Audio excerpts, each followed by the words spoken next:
আলোচিত সমালোচিত অ্যাবস্টেন ফাইলের সঙ্গে এবার সোশ্যাল মিডিয়ায় ছড়িয়ে পড়েছে এই ছবিটি। ভুক্তভোগী ওই নারী শ্যানন ক্লিফটনের দাবি, শৈশব থেকে দীর্ঘ সময় বাবার যৌন নির্যাতনের শিকার হয়েছেন তিনি। বারবার নির্যাতনের পর পেটে লাথি মেরে তার অনাগত সন্তানকে হত্যা করেছিলেন বাবা শেন ক্লিফটন। সেই ঘটনার পর তার গর্ভপাত হয় এবং সেই ভ্রূণটি তাদের পুরনো বাড়ির বাগানে কবর দিয়েছিলেন তার বাবা, এবং দাবি করা হচ্ছে এসব তথ্য তিনি নিজেই বিবিসিকে বলেছিলেন। তবে তথ্য যাচাইয়ের পর দেখা গেছে অ্যাবস্টেন ফাইল বলে প্রচার হলেও সেটি অ্যাবস্টিন সম্পর্কিত নথির সাথে এর নেই কোনো সংযোগ, বরং এটি যুক্তরাজ্যের ডারবেশিয়ার কেন্দ্রীয় শ্যানন ক্লিফটন নামের এক নারীর অভিযোগকে ঘিরে 2020 সালের দিকে বিভিন্ন সংবাদ মাধ্যম থেকে উঠে আসা আরেকটি ভয়ঙ্কর যৌন নিপীড়কের ঘটনা।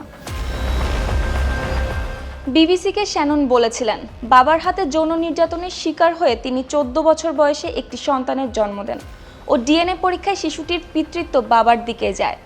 এদিকে নিজ মেয়েকে ধর্ষণের দায়ে বর্তমানে কারাগারে আছেন শেন ক্লিফটন, আর অনাগত সন্তানকে হত্যা, বাগানে কবর, এসব নিয়ে নতুন করে খতিয়ে দেখছে ডারবেশিয়ার পুলিশ।